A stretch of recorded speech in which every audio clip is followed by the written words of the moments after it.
Bwah, bwah, bwah. Oh, sorry.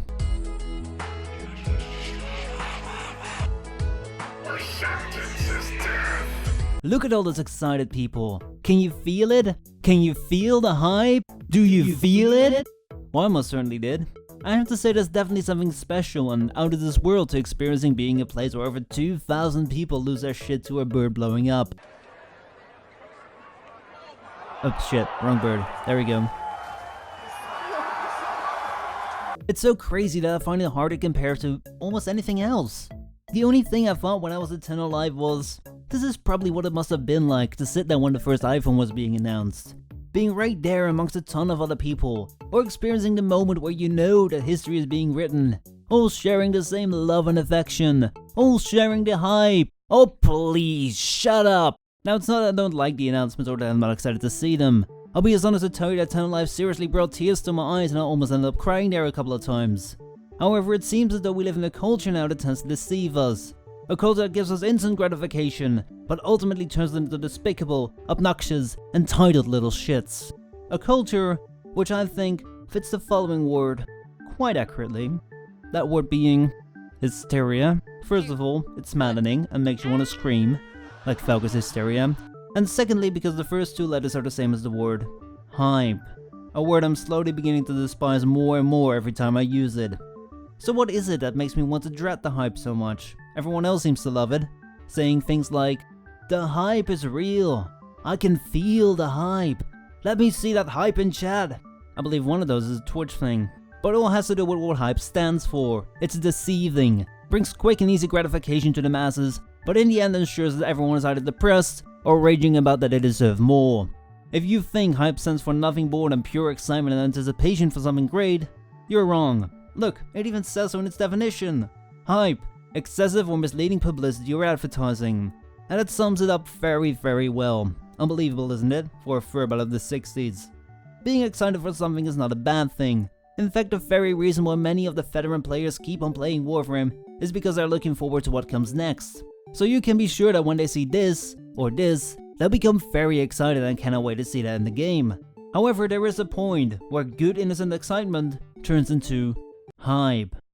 If you're just excited for something, you'll be happy about it, tell your friends about it, and may even speculate a bit about what the thing may be like. But at the end of the day, you turn your mind to more important matters in this world, until the day the thing you're excited about is released.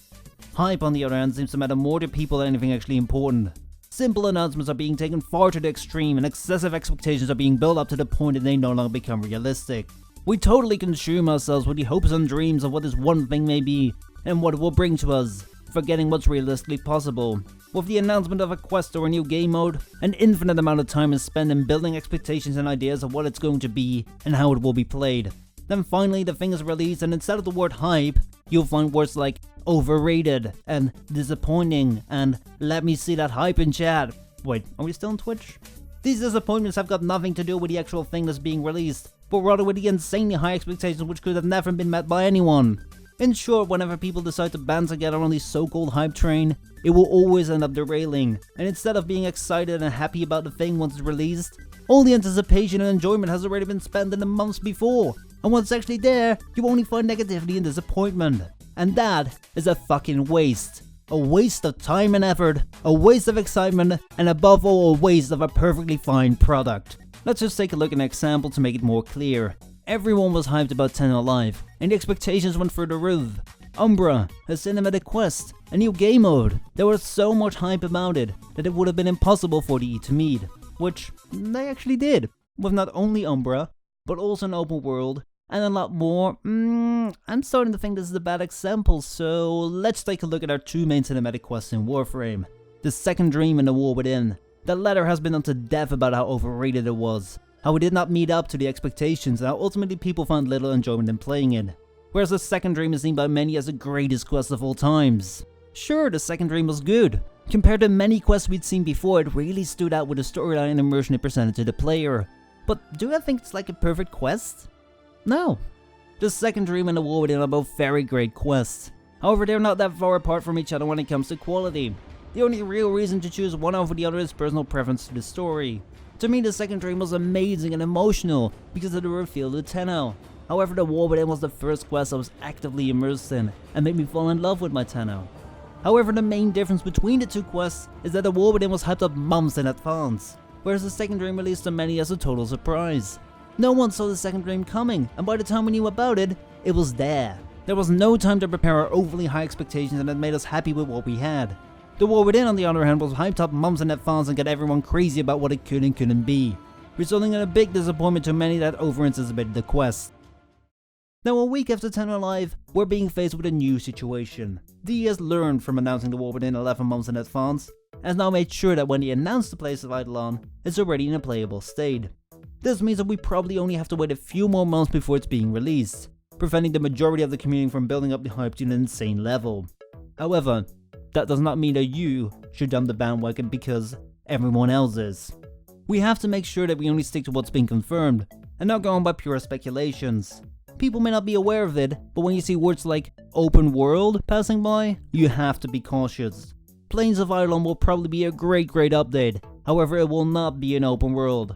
Rather, it will be a landscape, a very large detailed tile, only rendered to 4 people at a time. I've already seen people mixing up the 50-person limit from the marketplace, which is effectively just a relay, with the landscapes, saying that you'll be able to run around with 50 people in a landscape, which is not true.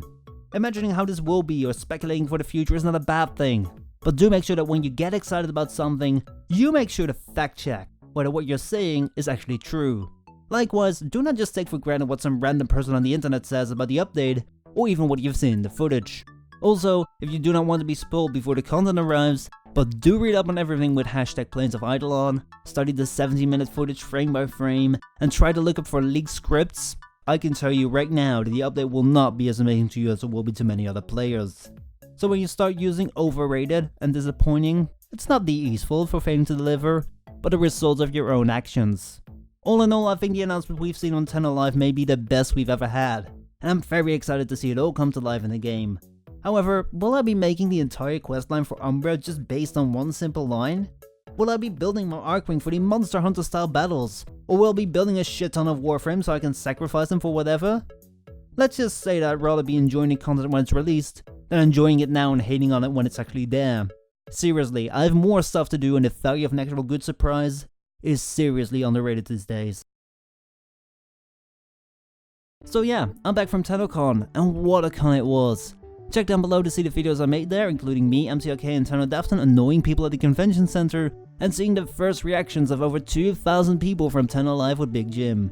Anyway, what are your thoughts about Eidolon, Umbra, and maybe the not so mainstream things like the glass Warframe, and the new fashion stuff? Oh man, you know I'd love myself some Warframe cosplay for my operator.